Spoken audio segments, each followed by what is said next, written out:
Thank you for tuning in to the GSMC Basketball Podcast, brought to you by the GSMC Sports Network. I am your host, Nelson, and today we are going to be doing 3 segments as usual. Big day in NBA basketball for right now.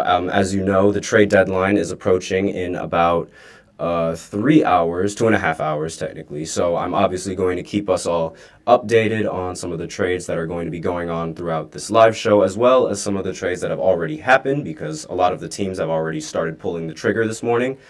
As well as on the second segment, we are going to bring up Kobe Bryant's getting a statue in front of Crypto Arena. And we are also going to talk about some of the games that are going to be happening tonight and some of the best matchups and what to expect. We also have a 4th segment tuned in, so stay tuned to figure out exactly what that is. But throughout this entire episode, I'm going to be updating us on NBA trades. That's definitely going to be the main focus. So I would definitely pivot in several segments going into the future, or like not going into the future, but going into this segment right now. But that is definitely going to be the main topic of interest because trades are happening and they are happening very, very quickly.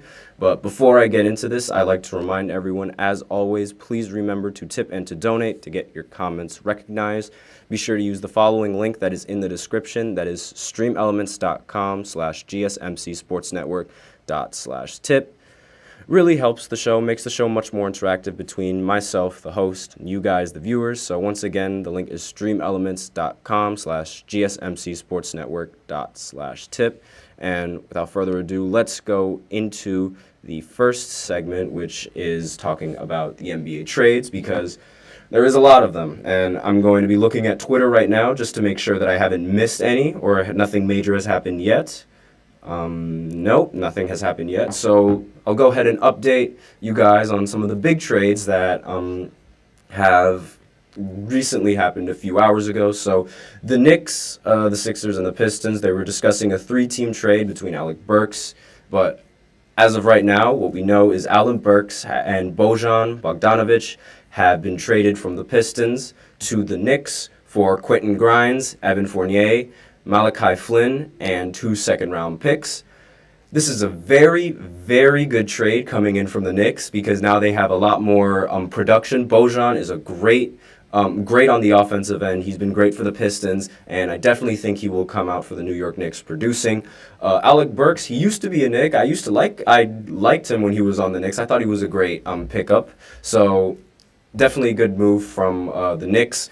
The Pistons, on the other hand, not so much because they got players that don't necessarily make their team any better.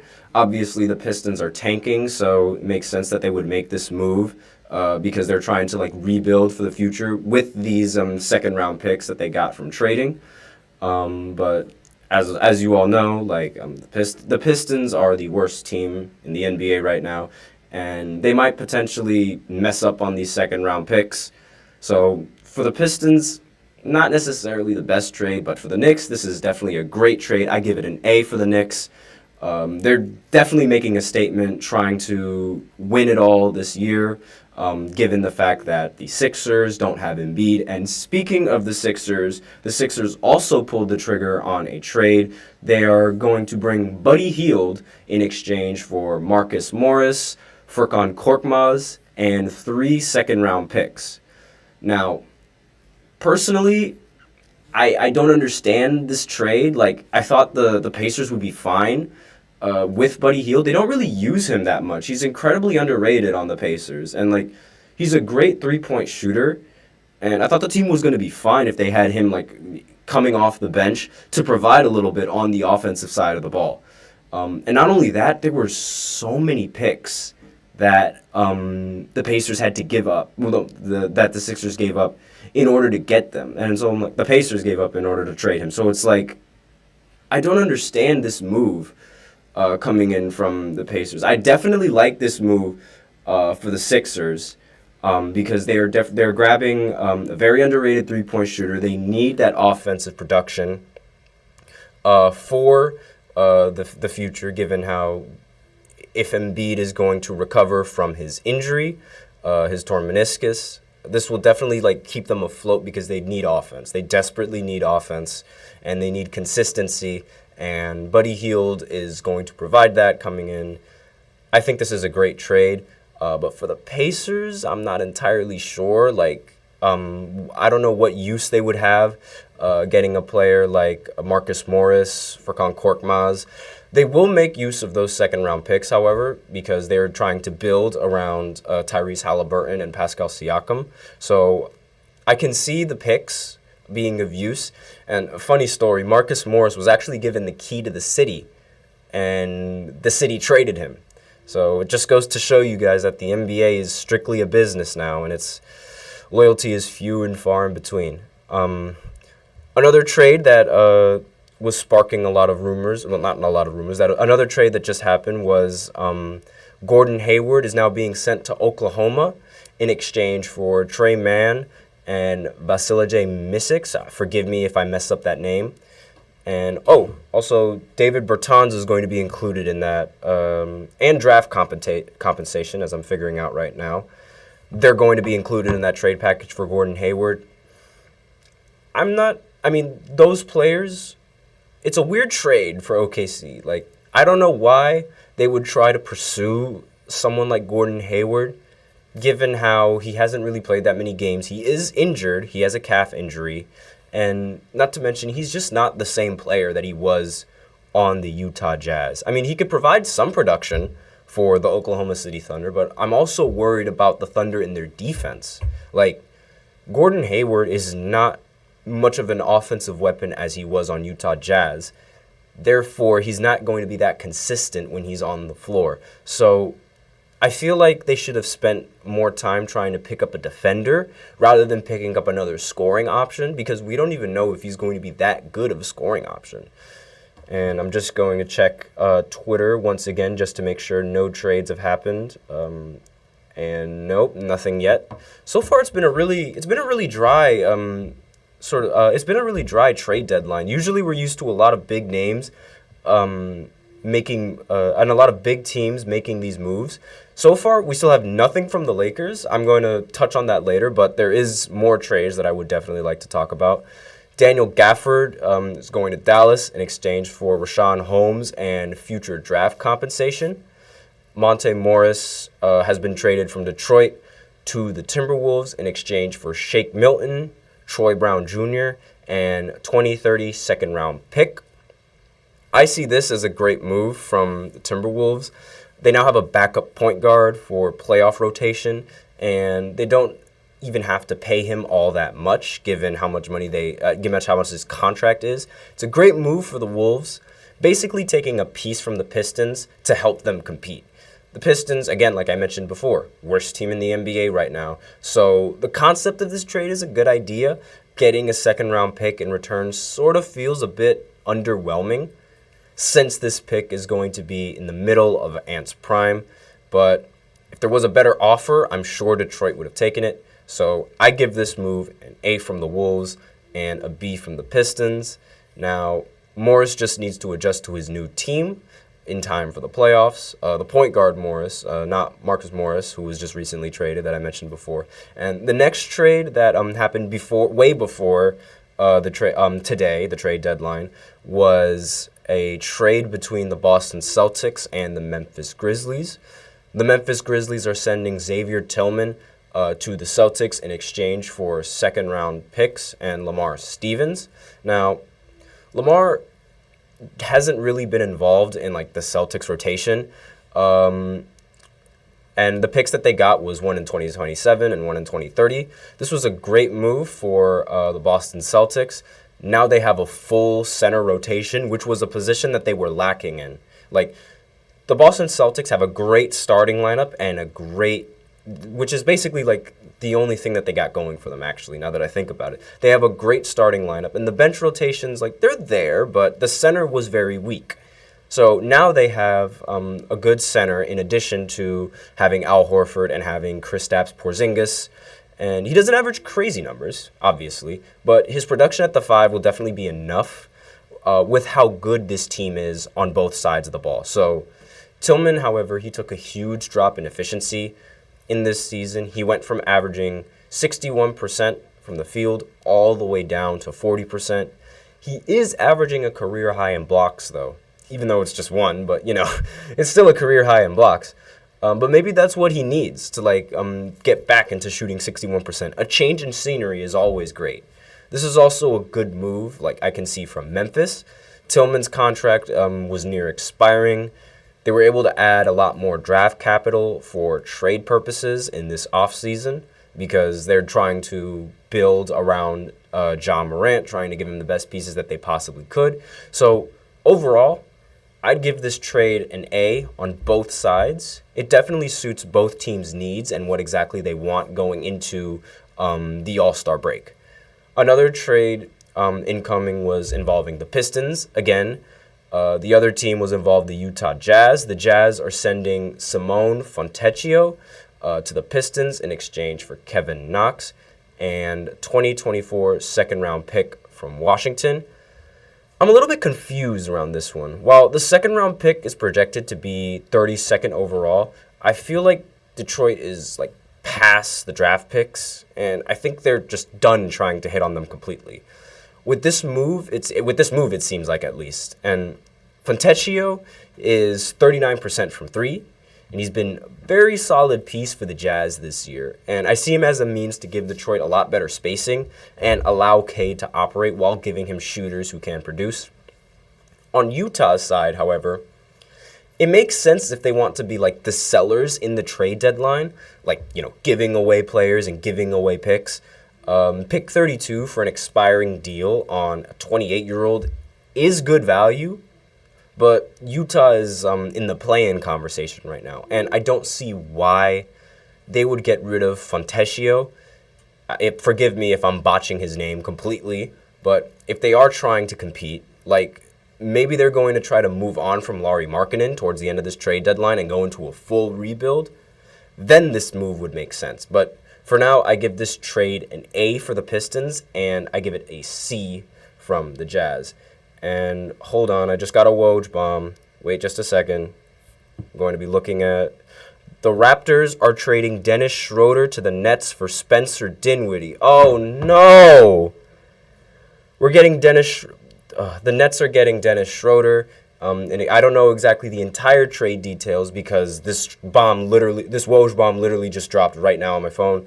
So I'm very confused about this move coming in from the Nets. Depending on what exactly the rest of the details are, I'm not entirely sure how this move is going to help us. I mean, we get a playmaker, sure, but we still lack defense. And the Nets still lack defense. So I'm not entirely sure what this move exactly accomplishes. It's just it's just a normal trade. It's just Dennis Schroeder. Okay, great. I'm not particularly excited for getting Dennis Schroeder. The Raptors have Spencer Dinwiddie, so that gives Scotty Barnes a little bit more of a scoring option, which I can see working for the Toronto Raptors and the situation that they're in. But again, I don't understand this move whatsoever coming in. And there was also a trade involving Kelly Olynyk. So I'm going to just pull up the trades and the exact details for the Kelly Olynyk trade in just 1 second because I saw that bomb recently drop. Just give me 1 second, guys, just to get the full details. And Jazz were trading Kelly Olynyk to the Raptors for package that were including a first-round pick. I'm going to get more details on that, but essentially Kelly Olynyk is going to the Raptors. It looks like the Jazz are trying to go into a rebuild with this trade coming in and the rest of the trades that they were making with Lauri Markkanen as the main catalyst for their team. So again, we'll see how this the exact details. I'll come back from a break and explain the rest of these details before because, again, need to be updated on these details. But as of right now, not entirely sure what the Jazz are trying to do. Are they trying to compete now? Are they trying to just save for next year? Still not sure. But it's all dependent on where this team decides to go. And I'm very surprised that the Lakers haven't made a move yet. I'm very surprised that the Lakers aren't being involved in this trade.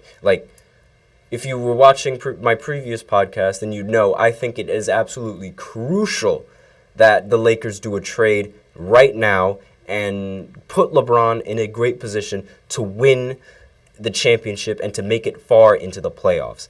And they have beat a team that like everyone was demanding to like make a trade, even to trade LeBron at one point, but it would seem like those talks have died down. But they've been the team that like everyone has been demanding to make a trade, and so far they haven't made one.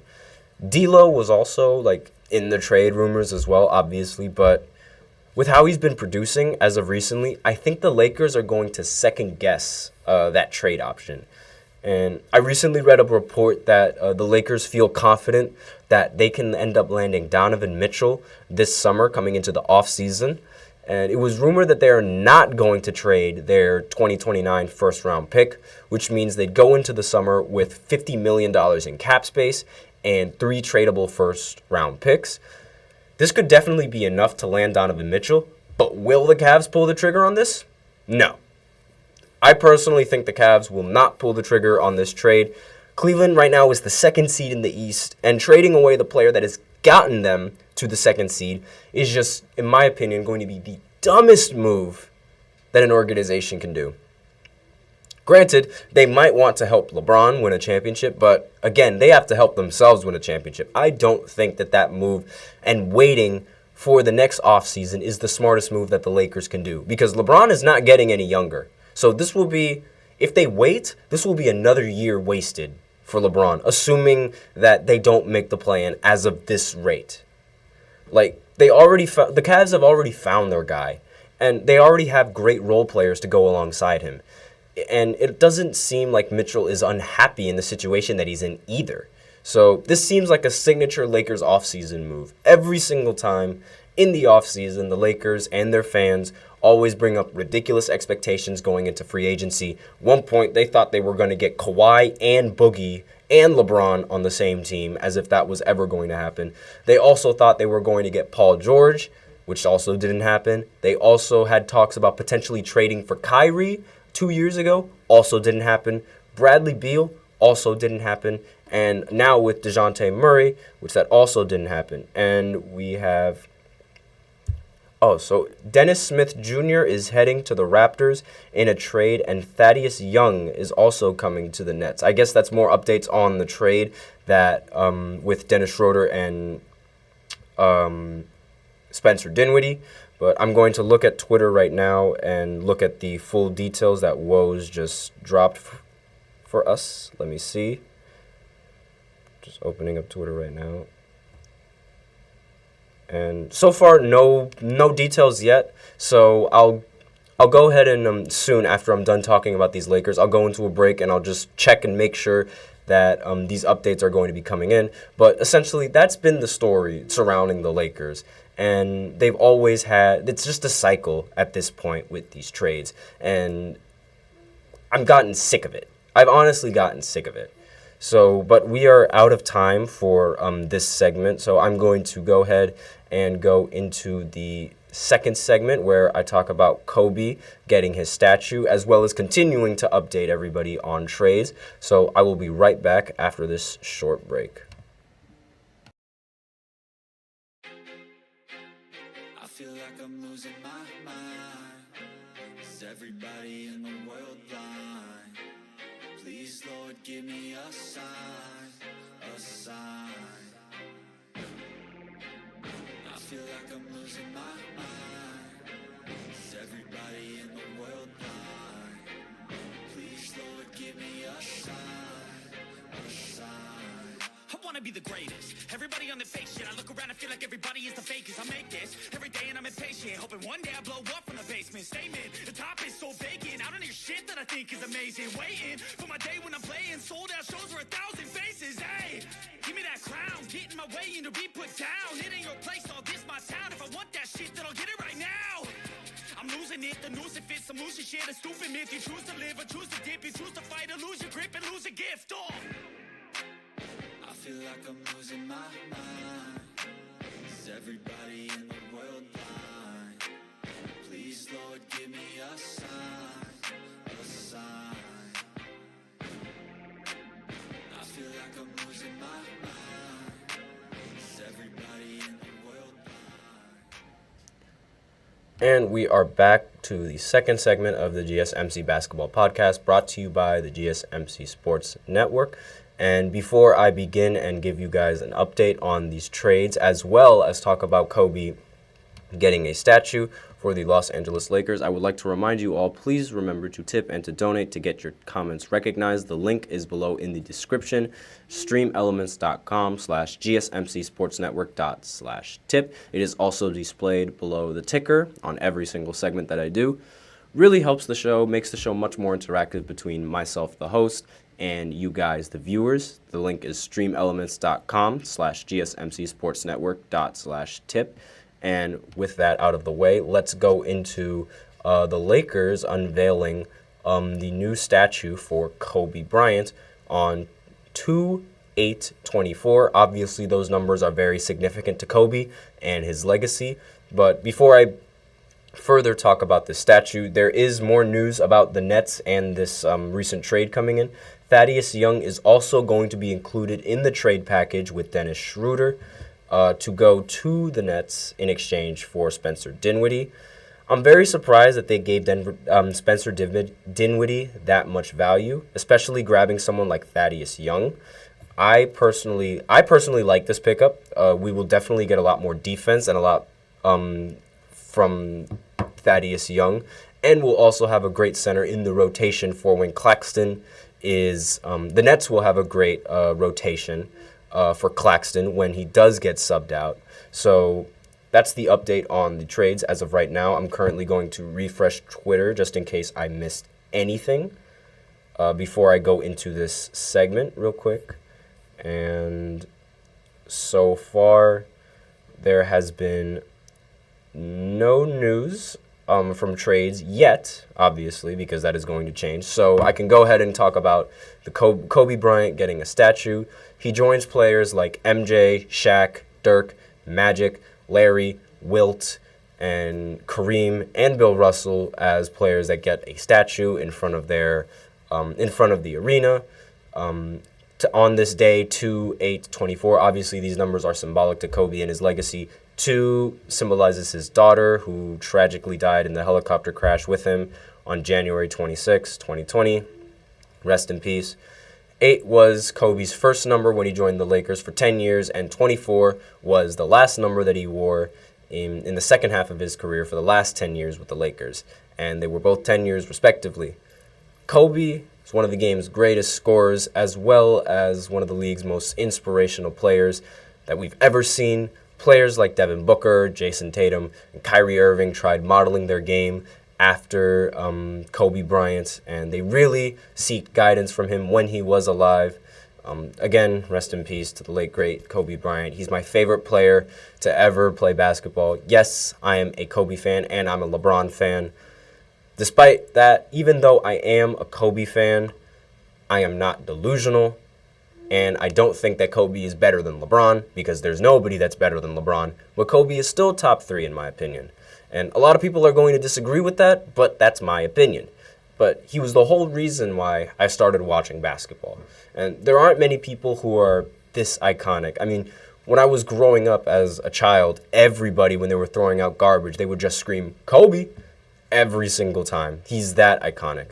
Not to mention the ridiculous stories that NBA athletes constantly share about playing with Kobe Bryant. And here's one of them that recently was brought up, given how he's getting a statue. So when Kobe tore his Achilles and was asked if he wanted to get carted off, he reportedly said, quote, "F Paul Pierce," end quote.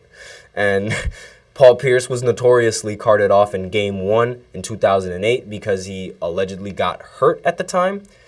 But after a few minutes of that and him in the locker room, he was back like nothing was the matter. He later confessed to the media in 2019 that he just needed to use the bathroom, which is honestly very pathetic. But Mamba mentality, I'm going to talk a little bit about Mamba mentality and keep refreshing Twitter so that I could stay updated on all of these trades that are coming in. But his dedication to the game and everything that he's done in his life is an aspect of his character that cannot be replicated in today's NBA. And in fact, it really can't be replicated in today's society if you think about it. He's always tried to be the best he could be. And he would literally set his alarm for 3:30 just to go to the gym. Just to name a few of his accomplishments as an NBA player, he infamously scored 81 points in 2006 against the Toronto Raptors, outscored the entire Mavericks team in the third for 3 quarters in 2005, and in the very last game of his career, he dropped 60 points to eliminate the Jazz from playoff contention. He's done so much for the Lakers organization and for the world of basketball and for the world in general. And unfortunately, it's not called the classic Staples Center Arena, but I digress. History still lives on despite the name change. And tonight in this game, the Lakers are actually going to wear their famous Mamba jerseys on this day to honor Kobe Bryant. So I guess I should go a little bit deeper in exactly what Mamba mentality is. I'm sure everyone here knows it, but just for the few people that might not know what Mamba mentality is, but it's essentially the mentality of trying to be the best you can be. The literal term of Mamba mentality, if you Google it, means best version of yourself. So for Kobe, he wakes up, basketball. He eats, basketball. He sleeps, basketball. Always trying to be the best. He dedicates every single aspect of his life into improving his game. Not a single moment of his career was wasted doing extra things that could potentially hurt his career. Always stayed on the grind. Allen Iverson would say things like, "I'm going to the club after the game." Meanwhile, Kobe would say, "I'm going to the gym after a big game." Always trying to improve and always trying to be better. That was the most integral piece to Mamba mentality. And this could not only be applied for basketball, but for everybody in everyday life. Like, for example, like I could be applied to myself. Like while I'm doing this podcast and this show, I'm constantly trying to find ways to improve, constantly trying to find ways to get better and improve my content and also improve my speaking abilities. I've been in touch with a lot of these professors that specialize in communications with every student. And anyone that can give me pointers, I listen and I try to adapt. I always ask questions, similar to how Kobe would always ask questions whenever he could.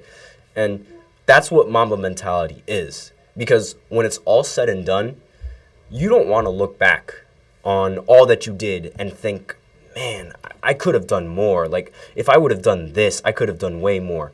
But just looking at Twitter just to make sure no recent trades have happened. And nope, nothing right now. Still talking about the Thaddeus Young trade. And, the Raptors are also we're also giving away Dennis Smith Jr. in exchange for Dennis Schroeder and Thaddeus Young. So this trade is starting to look a little bit more even than I thought it was going to be. But back to Mamba mentality, this could be applied with everyone. And you guys know how much I cannot stand Ben Simmons. But imagine how much better he would be if he had the same mentality as Kobe Bryant. Kobe, in an interview, was talking about what he thought Ben Simmons' ceiling would be. First thing he said was that he needed a jump shot. Obviously, Ben Simmons did not listen to him, and look at what happened.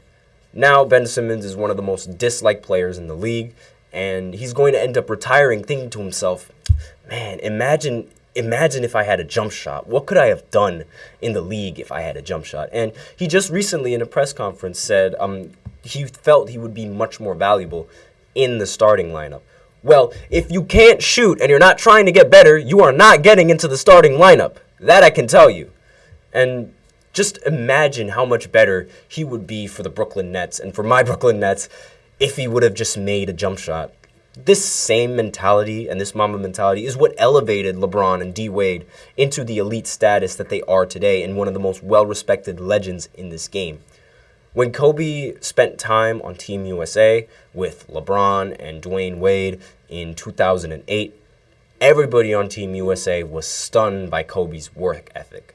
This was in the documentary, you can watch it on Netflix, called The Redeem Team, because the Team USA was struggling because the world was catching up in basketball, and because of that, the previous Team USA team actually only won third place in basketball. That was seen as very disappointing coming from Team USA, seeing how dominant we usually are in basketball. But once Kobe Bryant came, he brought a whole new He brought a whole new mentality into that locker room.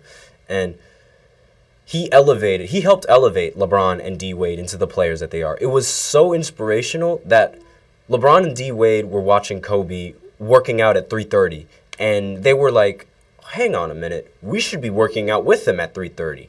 And eventually everybody was in the gym at 3 o'clock trying to get some work in along with Kobe Bryant. He set the tone. That mentality set the tone for that Team USA. And it elevated the team. And that's why Kobe has not lost a single game for Team USA, because of that leadership and because of that mentality. When you see someone next to you outworking you the way Kobe was outworking you, it would make you completely rethink everything. Like, you've been doing this whole entire thing wrong. That's what Kobe would make people think when they were approaching this game. And Melo, in the Redeem Team documentary, was the only player who wasn't waking up at 3:30. He actually said in a quote, "I wasn't waking up at 3:30. That's too early," end quote. And at that moment in that documentary, I realized what separated Melo from LeBron and D Wade. That time on Team USA was when LeBron and Wade made that jump from being great to being elite. And they completely entered a different playing field compared to Melo. Wade won a title before his time on Team USA, so maybe other people's opinions, like he was already elite, but personally, I don't think so. I think he made that big jump when he was on Team USA. Kobe's been an inspiration for the entire league, and I was really looking forward to seeing his daughter in the WNBA as well. I feel like she would have been such a great player, such a great aspect for the league, but unfortunately, life happens. And just looking at Twitter before I cut off for this break, and as of right now, no teams have really made any other moves yet. So with that, I'm going to take a short break, and we will be back for the third segment, where I talk about some of the best matchups that are happening for tonight, as well as continuing to update everybody on these trades and the full trade details. So I will be right back after this short break.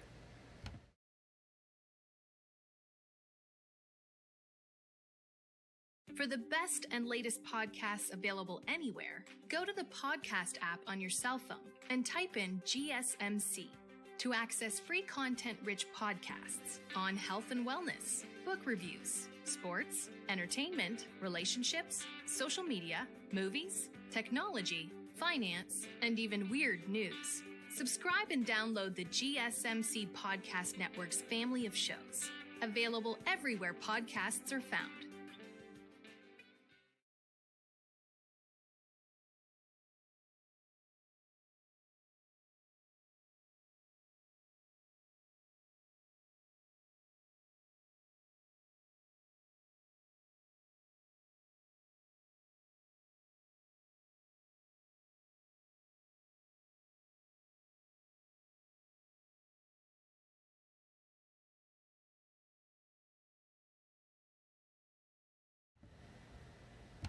And we are back with the third segment of the GSMC Basketball Podcast, brought to you by the GSMC Sports Network.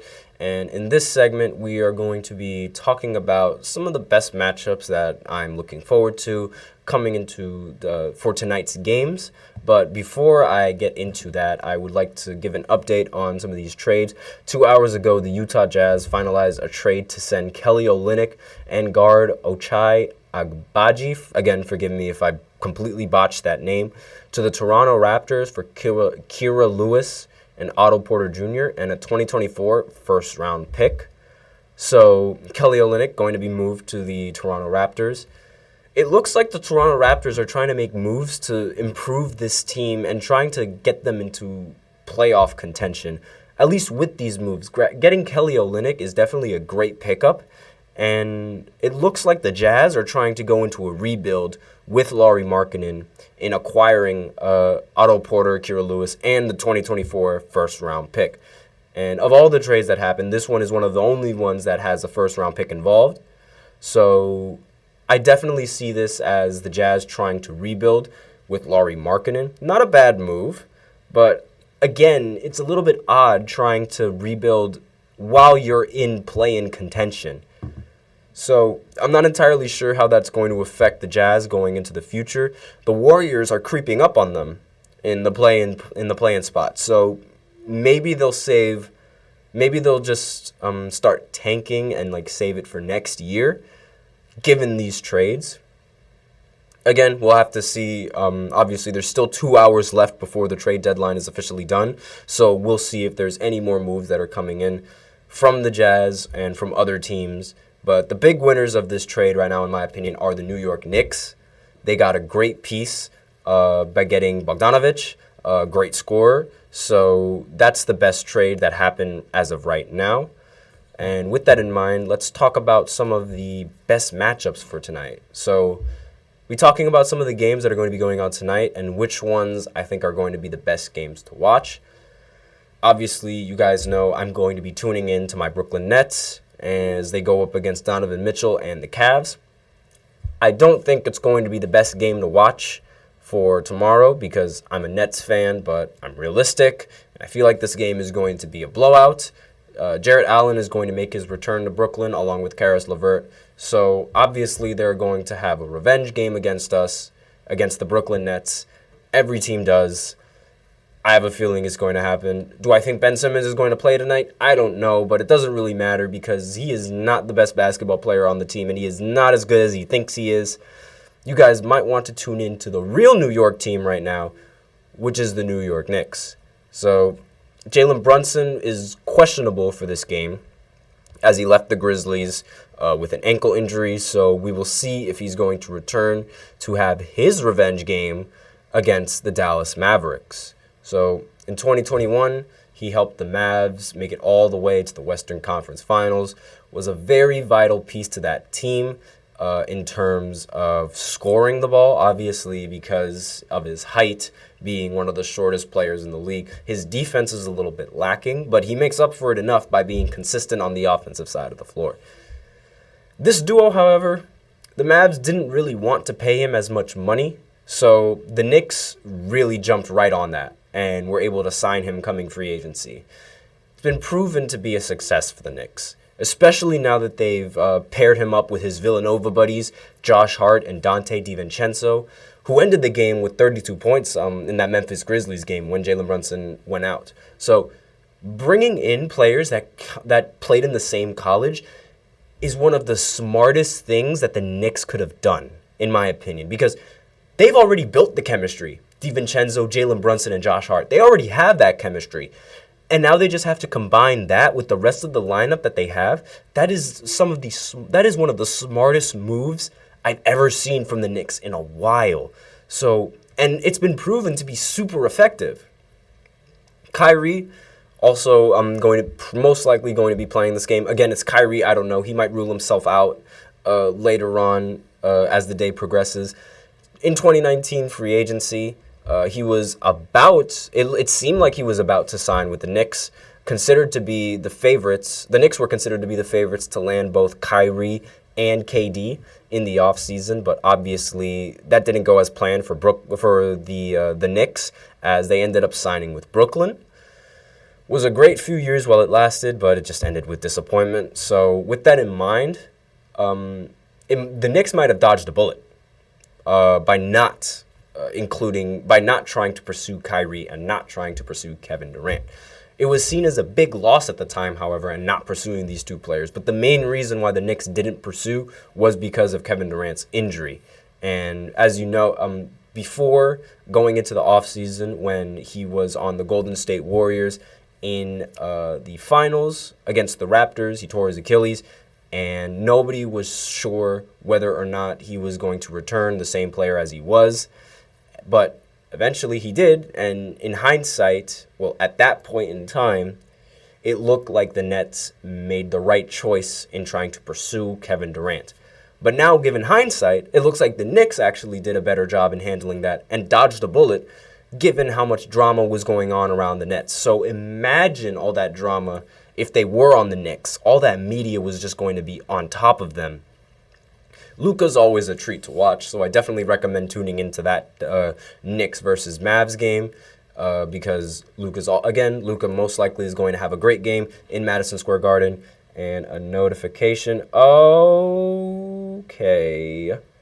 Hold on just 1 second. The Hornets are finalizing a deal to send P.J. Washington to the Mavs for Grant Williams, Seth Curry, and a 2027 first-round pick. Now, this is actually very interesting because earlier in the day, PJ... Actually, no, it wasn't PJ. It was another forward that was...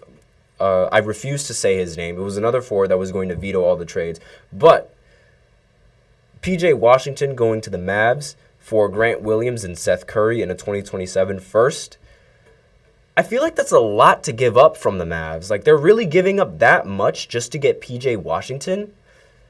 I don't really like this. I don't like this move at all coming from the Dallas Mavericks. I don't like this move whatsoever. This is a dumb trade for Dallas. But for the Charlotte Hornets, this is definitely a great trade. They get Seth Curry, and they get Grant Williams, and they also get a 2027 first-round pick because they are going to be in a rebuild. So with this in mind, I'm not entirely sure exactly like the direction that the Mavs are trying to go. It seems that they're trying to just ride out Kyrie and Luka Doncic in the ISO lineup, and PJ Washington is a great spot up, don't get me wrong, but they're sacrificing a lot. And Grant Williams was a big fan of Luka Doncic. Same with Seth. So breaking those guys up doesn't really seem like the smartest move, in my personal opinion.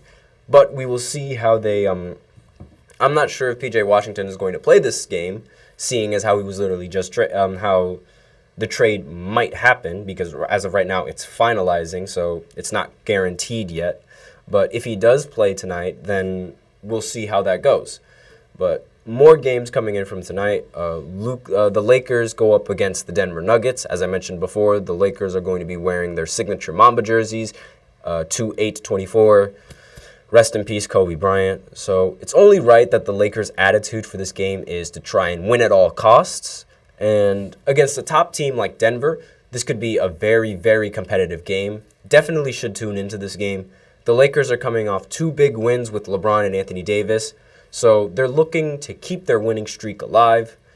If they can come out with this win in this game, then I think now we should start looking at the Lakers a little bit more seriously. Again, though, no moves coming in from the Lakers, which I am very, very surprised. I'm expecting a big trade for the Lakers to try and land DeJounte, given how much rumors and how much talks were spreading around. But it doesn't look like they've been moving much, and it doesn't really look like much progress has been made. So last year on the Nuggets playoff run, the Nuggets swept the Lakers in the playoffs last year, and this is without a doubt going to be a revenge game for LA, as the Nuggets are looking to spoil Kobe's statue ceremony.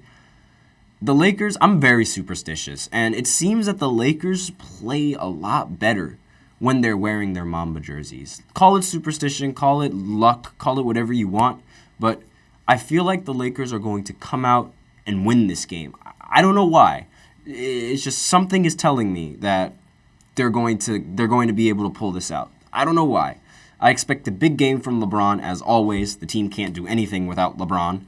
And I expect a big game from Jokic as well. I expect him to obviously drop another triple-double, as he always does. Jamal Murray, I'm not expecting a big game coming in from him, but I do hope that the Lakers end up winning this game, and I expect them to win this game, given Kobe and his statue. And I don't know why. Call it superstition. You can call it what you want, but them wearing those Mamba jerseys, they become a different team. They're just different, and it's like the Mamba mentality just flows through the entire team, is what it feels like. Now, another big matchup to expect tonight is the Timberwolves going up against the Bucks. As you all know, the Bucks have been struggling recently, trying to win games. So if they can win this game at home, this will be a huge confidence booster for the Bucks, and maybe I will give them some hope, because as you know, my opinions for Doc Rivers aren't really the best. I think he's doing a terrible job as the head coach for the Bucks. He should be doing so much better, and he should do more than just stand there and watch them play. He doesn't call timeouts. He doesn't make the substitutions when he needs to make the substitutions, and that just infuriates me. And he just sits there and does nothing most of the time. The T-Wolves just came off of a bad loss to the Chicago Bulls, so if a team like the Bulls can beat them, then certainly the Bucks can beat them, given how the Bucks are one of the top teams in the Eastern Conference right now. I'm looking forward for this matchup between Giannis and Rudy Gobert. We will see if Rudy Gobert needs to have a very big game and it needs to be very impactful in stopping Giannis on the defensive side of the ball. So we'll see how that plays out. Great matchup. Could be a finals matchup. We don't know. I personally don't think it's going to be a finals matchup given how poorly Doc Rivers has been coaching this team. But I digress. Another matchup to look forward to tonight is Golden State going up against the Pacers. Golden State is coming off of a back-to-back game, so it's not going to be that easy for them to beat Philly. But they beat not for them to beat Philly, for them to beat the Pacers, excuse me. They beat Philly in a blowout win yesterday, and I was very wrong about Philly, and it doesn't really seem like they can do much offensively without Embiid. Granted, they just traded for Buddy Hield, so he will be a great addition to the team with three-point shooting, and maybe my opinions on the Sixers will change, given how much Buddy Hield can produce. As for Golden State, this is a huge win that they needed, and the best part was that they didn't need much production from Steph Curry. Steph Curry only scored 9 points in that previous game. Klay finally showed up this game with 18 points, 4 of 5 from the 3. Kuminga had another great game. I think Draymond has been a really good mentor for him, and you can see you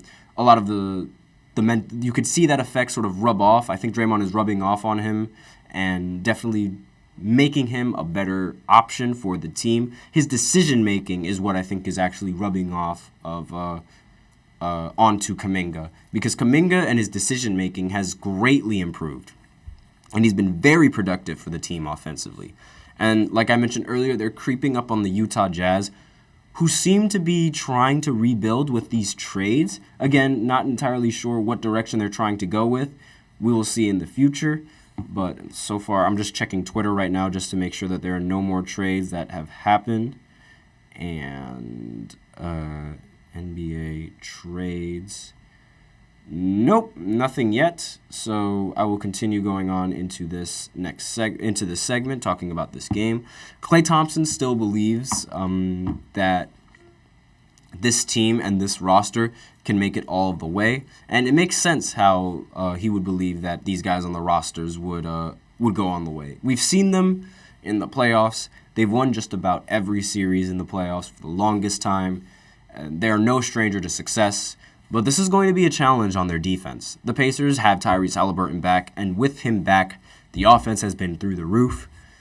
The Pacers recently beat the Houston Rockets on Tuesday in a high-scoring game, 132-129.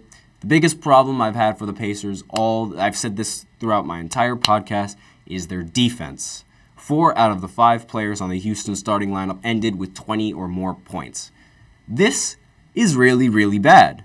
This is really bad defense. Jabari Smith and Sengun ended with 20. Jalen Green has been showing a lot more improvement on the offensive end. He ended with 30 points. And Dillon Brooks, who isn't even known for really scoring, ended with 23. Luckily, the Pacers have such a good offense that they're able to just ignore that. The team shot 62% from the field in that game. But going into the playoffs, this lack of defense is a serious, serious problem, because the defense has always been more consistent than offense. If you can stay in front of your man and if your rotations can be on point, chances are you are going to end up winning a playoff game. Because if you can stop the other team on the offensive end and your offense isn't going, then it gives you much more of a fighting chance. You always need something to fall back on in basketball, whether it be a new offensive set, whether it be a new player to fall back on, whether it be your defense to fall back on. You always need that cushion to sort of have some room for error going into the playoffs. And I sense this is going to be a really high-scoring game. A lot of threes are going to be flying, and if Golden State wants to win this game, they are going into Indiana, they have to play some defense. Draymond is going to play a very, very big role in this game, stopping Pascal Siakam. He's definitely, who's definitely starting to find his stride on the Indiana Pacers. He had 29 in his last game against Houston. And with that, we are out of time for this third segment. And we are going to go into the fourth segment now, where I talk about the battle of the Western Conference and how the top 4 teams are really, really close in team record. I'm going to be talking about the Clippers, the Denver Nuggets, the Oklahoma City Thunder, and the Timberwolves, as well as continuing to update you guys on trades. So I will be right back after a short break. So stay tuned.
And we are back with the fourth segment of the GSMC Basketball Podcast, brought to you by the GSMC Sports Network. A little bit of a longer break this time because there is an update on trades. So Memphis is sending David Roddy to the Suns for a pick swap as part of a 3-way deal with Phoenix and Brooklyn.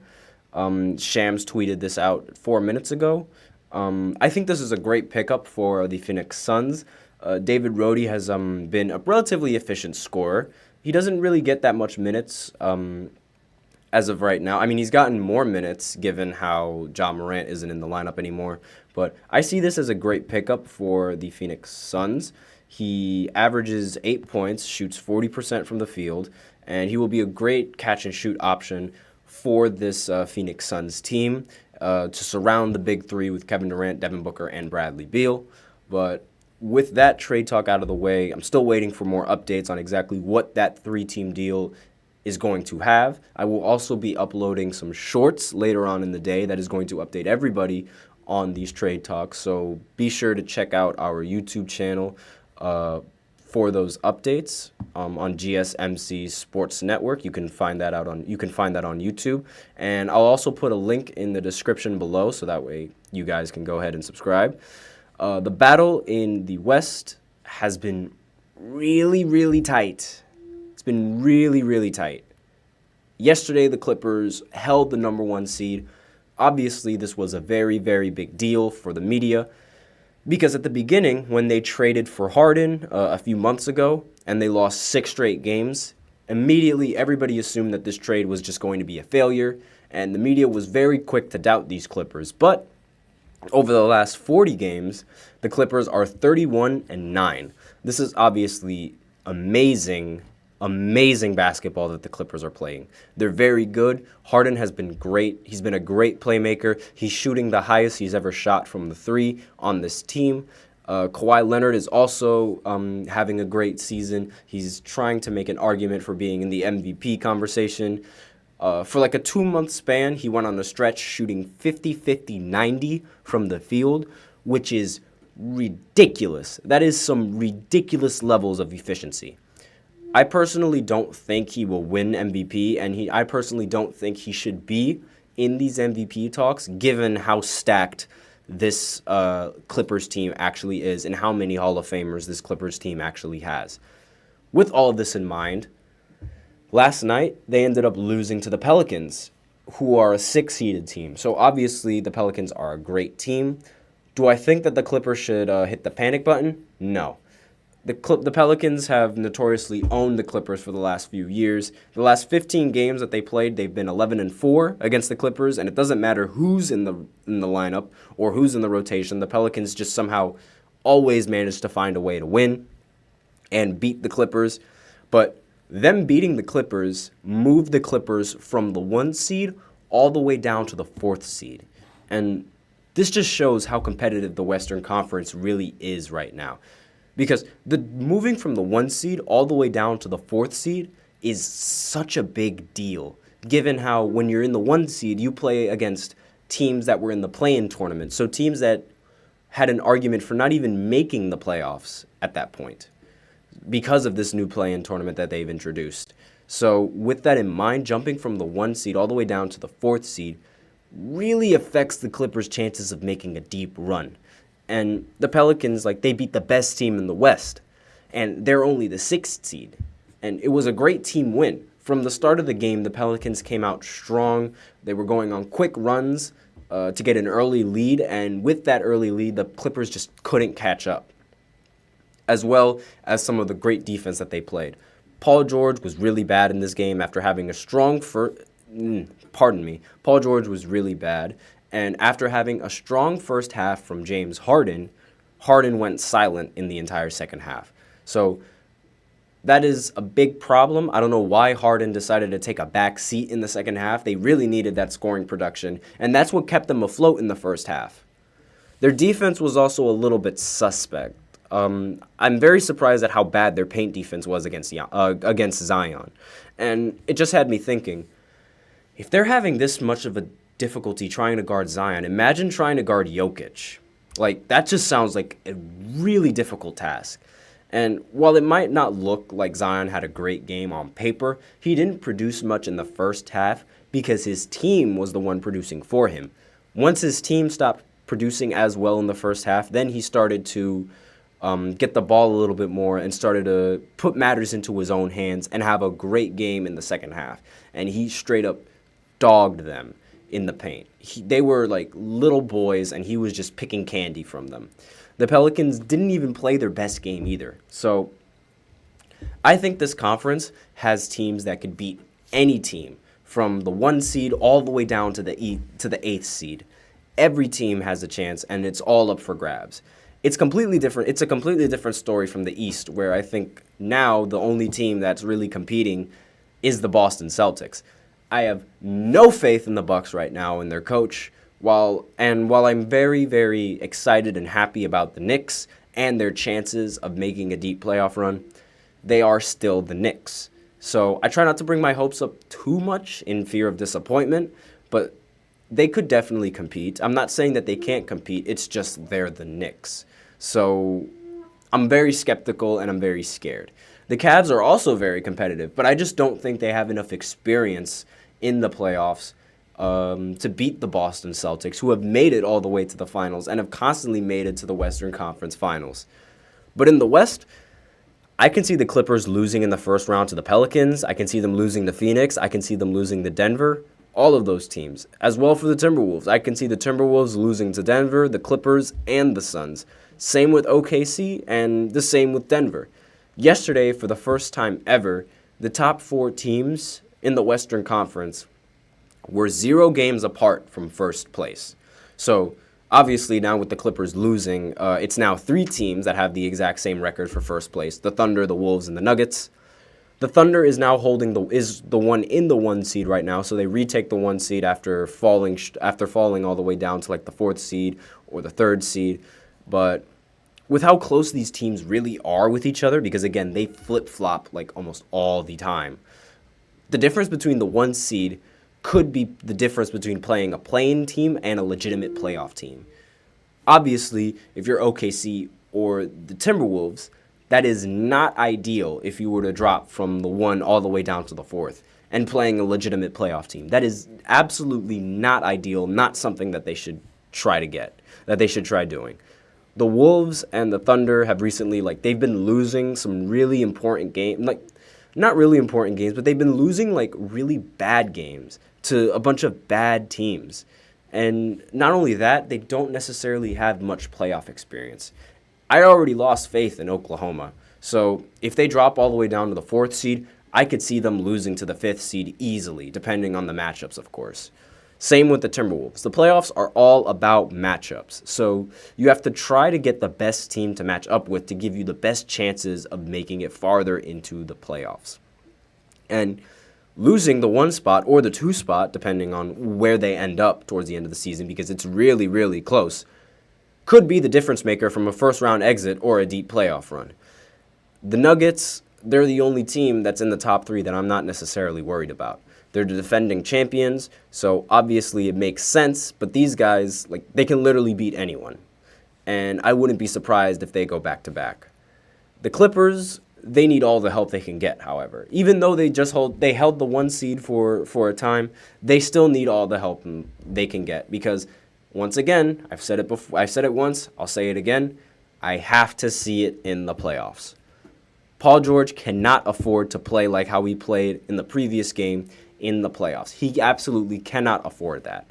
And I personally think that their best matchup going into the playoffs is actually against Phoenix, because they have enough offense to be able to keep up, while at the same time their defense is a little bit better than Phoenix. So they might be able to put a stop to Beal, Devin Booker, and Kevin Durant in some games. I don't expect them to do it in all the games, but in some games. Obviously, there's a possibility that the Suns come out on top, given how they beat the Clippers last year, but they didn't have Paul George last year. So that's something to look forward to and something to expect. Again, I feel like every team can beat every team in the Western Conference. I'm just going to look at my phone real quick and make sure I am not missing any other trades before I end the stream, because we are running out of time with this segment. So just going to look. Just going to once again go ahead and check. The Brooklyn Nets finalizing a trade to send Royce O'Neal to the Phoenix Suns for salaries and 3 second-round picks. So that's another trade that just ended up happening. The Phoenix Suns really just seem like they're robbing the Brooklyn Nets, and they're just taking all of their players. They took KD from them, and now they're taking Royce O'Neal from them. Royce O'Neal, I'm not a really big fan of him. Me personally, not a big fan of Royce O'Neal. So I'm all right seeing him gone. I'm very grateful that we didn't end up trading Miles Bridges or any one of those pieces. But Royce O'Neal leaving, it's all right given what we've gotten from other trades, and now that we have an actual center rotation. I'm just going to go ahead and look at some of these stats from Royce. Yeah, 7 points, 38% from the field. Again, not a huge fan on him in his game, so I'm all right seeing him gone. But with that, and as of right now, no other trades have been made, so I'm going to end the stream. That is it for the 4th segment. Thank you for tuning in to the GSMC Basketball Podcast, presented by the GSMC Sports Network. Your support means a lot to us, so please remember to subscribe to the show, leave a positive review in it. Really makes a difference. And we also invite you to follow us on Facebook, Twitter, TikTok, Instagram for more content and updates. As I mentioned earlier in the stream, I will be making a bunch of shorts, updating everybody and updating us on the rest of the trades that are going to be coming in within the next half hour, within the next half an hour, within the next hour and a half, all of that, up until 3 o'clock. So stay in tune for that. I am your host, Nelson. Thank you again for tuning in. Have a wonderful day, and as always, take care.